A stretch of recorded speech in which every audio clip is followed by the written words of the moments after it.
In wills and probate work, accuracy matters, and time is of the essence. Designed for UK private client law firms, Leap's all-in-one legal software automates wills, probate and estate administration, supporting compliance and growth without increasing overheads. Learn more at leap.co.uk. You're listening to the Today's Wills and Probate podcast, one of the leading sources of information for the wills and probate sector. Don't forget to subscribe and sign up to our free newsletter at todayswillsandprobate.co.uk and follow us on LinkedIn and Twitter. Hello, welcome along to the latest Today's Wills and Probate podcast. Today I am talking about technology and delivering services for individuals who are looking for later life planning online. We have Matt Cresswell, founder of Power of Attorney Online, a website that you're going to explain a bit more about, Matt, and do much more credit than I am. But appreciate you joining the podcast. Thanks so much. Thanks very much for having me. It's great to talk today.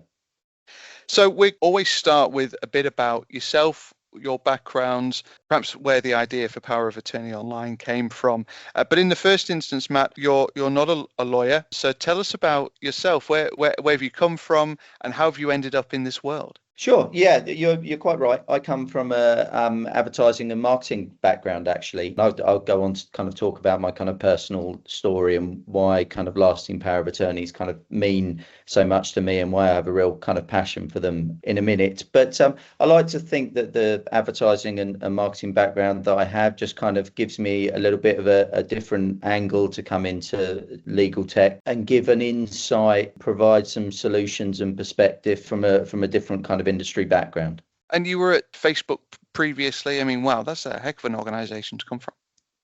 Sure. Yes. Yeah. Started off at Facebook, which then became Meta. Kind of worked on both sides of their business. So the kind of what they call the family of apps side, which is kind of Facebook, Instagram, WhatsApp, etc. And then moved into the Reality Labs side of the business, which was focused on their kind of hardware products. So starting off with things like the kind of Quest VR headsets and then moving into the Meta Ray-Ban glasses and that kind of insight into the ever expanding world of AI. Also kind of worked on Portal, which was a video calling device that they had for a period of time. So yeah, lots of different insights into that business and a great grounding for coming into a business like this, because I think it's given me some real insights and some real places to draw from in terms of product development and how to scale a business. You know, when you're working on products which are used daily by billions of people, you can't help but by osmosis kind of pick up a little bit about what does and doesn't work and what consumers out there are really looking for. Good businesses, of course, do stuff quickly, but they also learn to fail fast as well. I mean, you mentioned Portal as an example. Is that something that Facebook was particularly good at? I think so. Yeah, I mean, definitely, it's one of the core principles of the company is to learn to fail faster and to draw learnings from everything that you do. So, yeah, I certainly think that one of the main things I'd taken away from the 8 years or so that I spent there was that failure is only ever a positive, and you can draw a lot of things from it. Everything can be a learning, and you can apply things that you pick up along the way very quickly. There's certainly no fear of failure in a company like that, and bringing that into a startup like this has been really kind of fundamental to any success that I would have, I think. Well, if there's a tenuous link here, perhaps it's that there's a lot of estate planners out there use Facebook, of course, for their advertising and their promotion. In fact, whenever I'm on it, I see an awful lot of stuff on there about wills and will writing. But this is quite a departure for you from that world into this new world of LPAs. Tell us about that journey. It's a very personal motivation around it as well. What kind of initially really got me interested in LPAs was unfortunately about 4.5 years ago, my dad was diagnosed with dementia. The GP at the time, one of the first questions they asked is, do you have a lasting power of attorney in place? And we as a family, we didn't. My dad, my mum, my sister and I, none of us really had an understanding of what an LPA was. Then went ahead, spoke to a local firm of solicitors, and they helped us set up LPAs for both of my parents. Frankly, it wasn't a great experience. It was really quite expensive. Mistakes were made along the way. And that kind of planted a bit of a seed that maybe there's a better way that this could be done. Then, of course, as my dad's kind of health continues to kind of deteriorate over the following few years, and unfortunately kind of passed away about 6 months ago from his dementia, I saw the power of LPAs in practice. And at every stage, when you're speaking to doctors or care homes or social workers or my dad's bank, etc., one of the first questions they asked was, do you have a lasting power of attorney in place? And frankly, they're kind of delighted when you do have one, because it means that they can engage with you formally. There are no kind of obstructions there. There's no decisions that they're having to try and make without the context that might kind of help with my dad's care. All of those kind of things put together, I really just became increasingly passionate about making it easier, simpler and more affordable to get an LPA. But even perhaps before that, just awareness of LPAs, going back to my initial experience, is just so low. The application rates to the Office of the Public Guardian are growing every year. I think there was about 1.3 million last year, and that's fantastic. But as a slice of the overall population who are 18 or over, which is kind of 50 million plus, I think there are about 9.5 million or so LPAs registered in the UK at the moment. But when you're talking about kind of 50 million plus people who are 18 or over, that still indicates that the volume of people who could or should have an LPA in place is still incredibly low. I'd love to really be part of the forefront of companies and discussions that are happening around just raising awareness of LPAs in general, and hopefully providing a solution, as I say, which makes it a bit kind of simpler, easier, more plain spoken to actually navigate a process that people find quite daunting. I often say that somebody like Kate Garraway has done more for raising public awareness of lasting powers of attorney than perhaps the sector has in many respects, albeit that she's got celebrity and she's got exposure on her side. But I mean, her message was incredibly powerful, wasn't it, at the time? And in fact, she didn't have access to her husband's assets. We never need to convince our listeners of the need for an LPA, Matt. No two ways about it. But interesting to hear you say that you didn't particularly have a good experience. Talk me through what about the experience wasn't particularly positive. The experience itself with the local solicitors, there were mistakes made in the application process. A lot of completing an LPA application is not particularly complicated. It really is ensuring that the right details are completed in the forms in the right order. Everything is signed in the correct order that the OPG stipulates.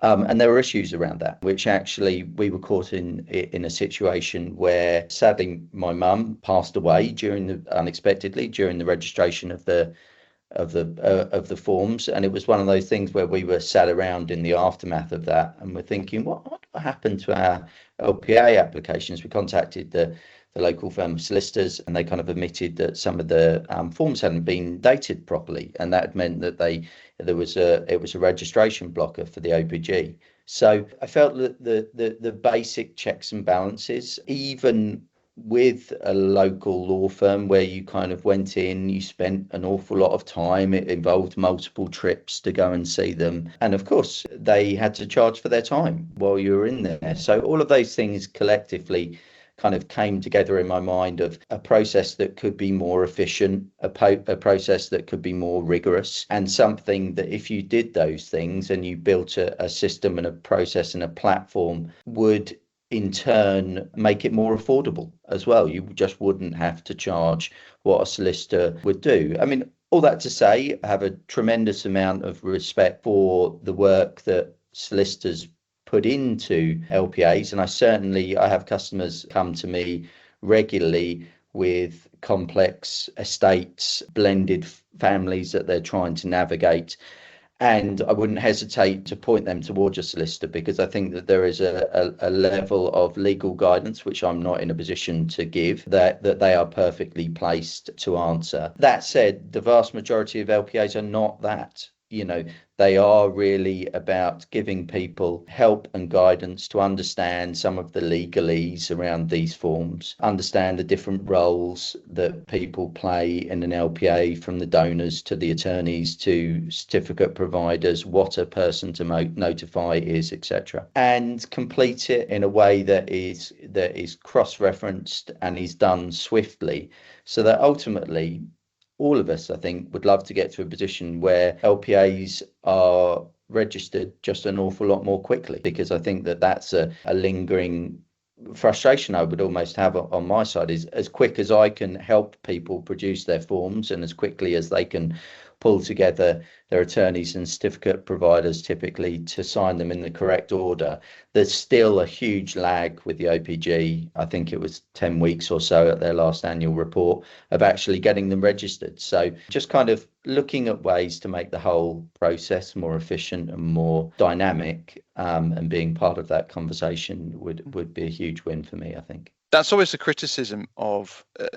technology solutions that try and solve what was previously an analog process, that it's almost horses for courses, that it will never be able to do all of those different things that you've identified in the course of that response, Matt. I mean, presumably, and you alluded to it yourself there, that you recognise that what your solution does is great for this particular cohort, but it might not be so relevant to this particular cohort. We have to recognise that, and this is why I think that there is space for solicitors, the government website, and services like Power of Attorney Online that give a guided online approach to completing an LPA. I think if you're very confident with the forms and you understand the process, I would absolutely encourage you to use the government website. You can complete the forms for free, and all you would need to pay is the OPG registration fees, and even you may only have to pay a portion of those because they're kind of means tested. If you have a complex situation and you do need genuine legal advice, I think a solicitor is the right place for you to go. You will get value for your money by sitting down and going through it all with a solicitor. It will take time, but you will get that personal face-to-face service that you need. In the middle of those two things, I think Power of Attorney Online is a bit of a Goldilocks type kind of solution, where it gives help and advice to guide people through the process. It does it in a lot more affordable way than if you were to go to a solicitor. And frankly, I think a lot of the people going into the LPA process at the moment, and this is a bit of a hangover from the fact that awareness is so low, people are going into it with a bit of a distressed mentality. They might have had a diagnosis. There's something that's prompted them towards actually kind of submitting an LPA, and actually they can't hang around for it to happen any amount of time. So in that kind of scenario, you can go through an online service like Power of Attorney Online, complete it very quickly, know that there has been checks to pick up the basic stuff which people get wrong, like duplication of addresses or not understanding the difference between a certificate provider and an attorney, and actually kind of catching those things that cause 50,000 odd LPAs to be rejected every year, catching all those things so that you can actually get your application into the Office of the Public Guardian post haste and get it registered as quickly as possible, because of course until it's registered it can't be used. And if you're in that grey area where you really do need an LPA in place and you don't have one, you're very reliant on the goodwill of strangers to make things happen for you, and that's just not a great place to be. I mean, it can get even worse, of course, if you have to kind of go down the court protection route and everything that would need to happen there. So it can be very challenging for people who don't have an LPA in place. But yeah, I definitely think it is a horses for courses. It's just about finding the right segment and the right suitability for you, really. And of course, there's work that's happening at the OPG around digitisation that presumably enables tools like yours to integrate more effectively with them, so that in the future that 10 weeks is, well, I mean, ideally instantaneous, but subject to checks and balances, going to be much quicker.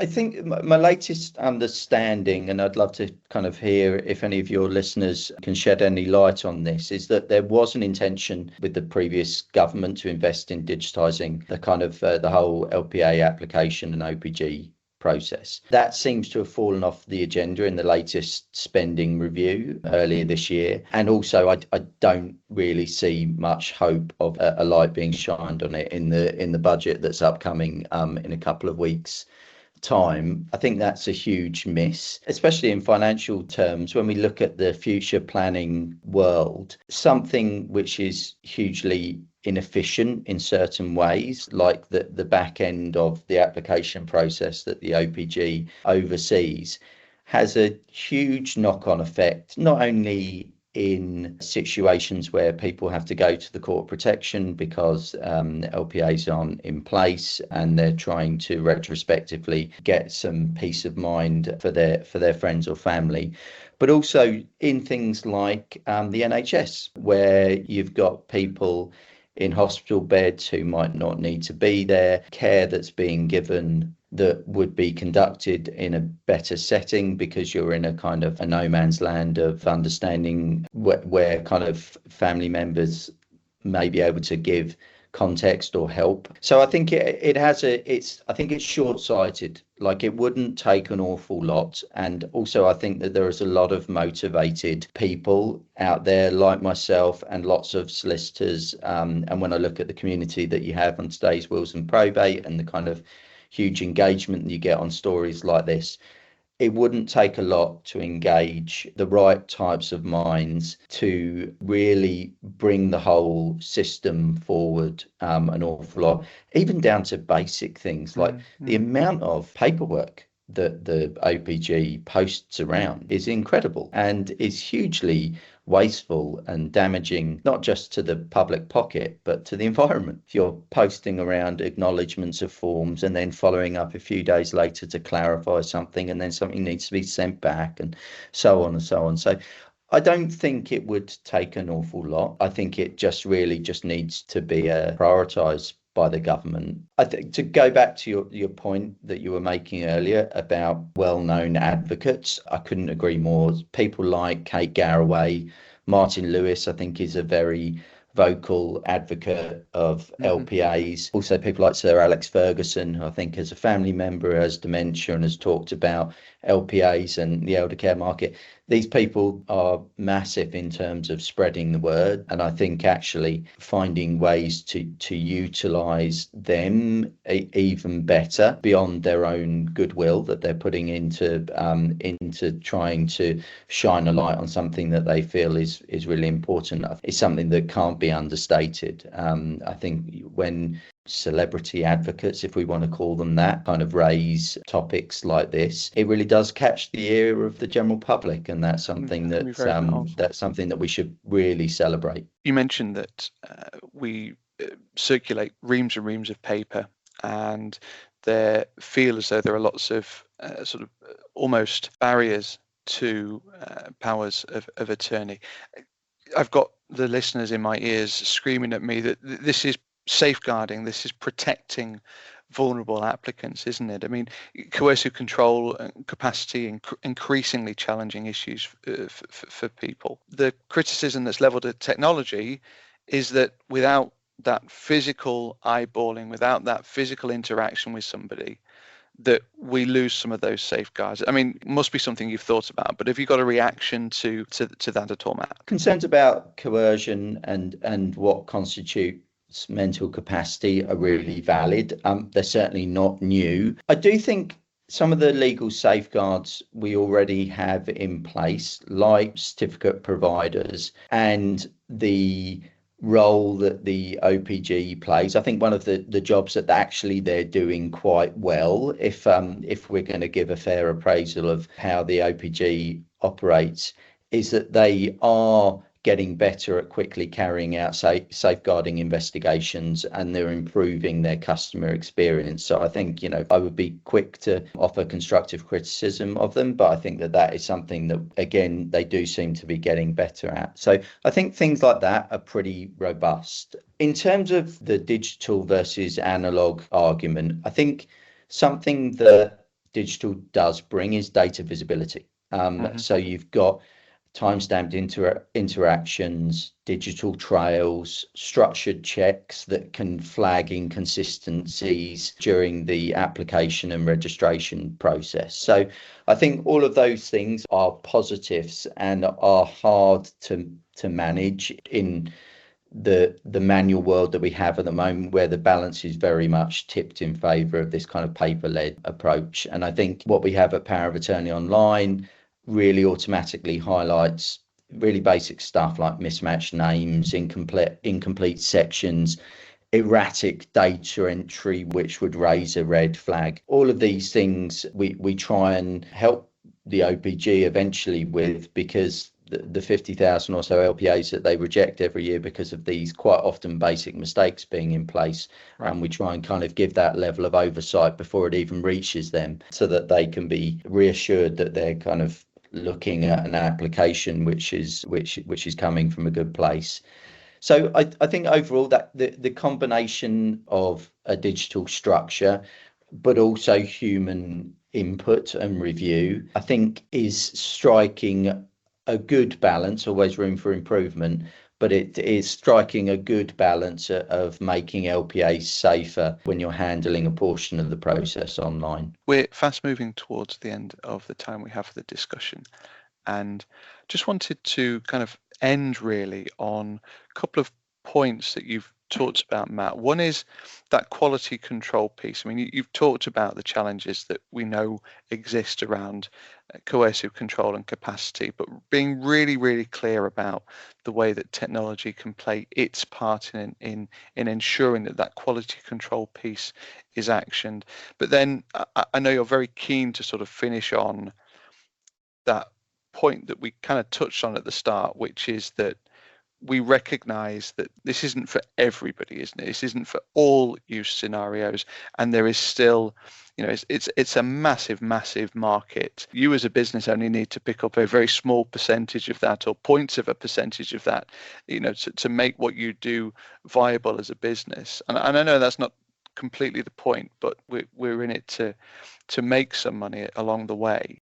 Let's finish up with just that quality control point. Talk to me about how you think that the technology has got its role to play there, and then finish on, this is going to be for people who are of this kind of part of the demographic. Yeah, absolutely. I mean, I think a point to be kind of very clear about is, Power of Attorney Online uses the exact government forms. I think that coupling that with kind of the robust data protection that we have in place and really giving plain spoken guidance helps people feel like they're being genuinely helped through the process. And then when it comes down to the overall awareness, you're absolutely right. If we're talking about 40 million people, I certainly don't have the capacity to take on even a small portion of those people. So I think it's really just a case of overall looking at how we as an industry can raise awareness of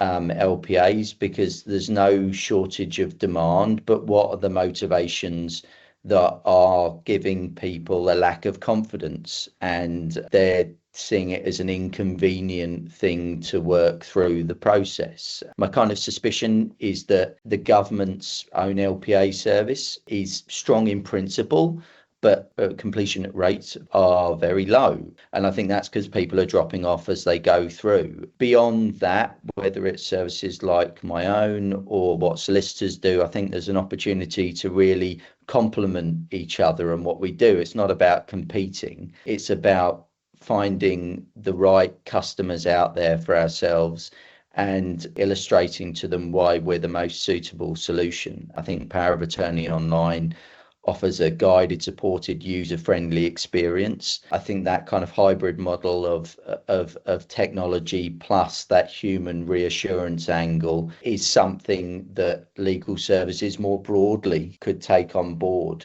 and learn from. So certainly for me, the goal isn't to replace solicitors, it's to expand the market, because there is a huge market out there for those who might never have taken action otherwise. And it's to find those people, I think, tapping into the younger market in particular. Certainly be no surprise to anyone that most of my customers are older. I think that older people using digital tools, I think, is a bit of an outdated kind of cliche, because I think most people in retirement age are even using the internet daily. There's things that we've done to help design for their reassurance nonetheless around just being plain spoken, giving clear steps, visible progress, and also just having that human side. It's not about disappearing into an AI void where there's not actually a real person to help you if you run into any challenges. But I think there's no reason for people to step on each other's toes. I actually do think that we've all got something to learn from each other. I think that's a really positive message to end the discussion on, Matt. And we've done a technology podcast without mentioning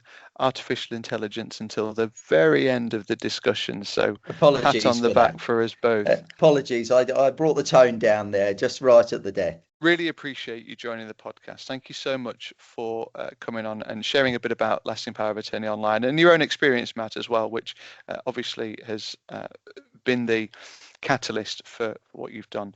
Thank you very much indeed for being part of the Today's Wills and Probate podcast. Great to talk today, and thank you very much for having me on. The Today's Wills and Probate podcast is available on your preferred podcast provider. It's also available on todayswillsandprobate.co.uk. My thanks to Matt. Thank you as ever for listening, and we'll see you again soon.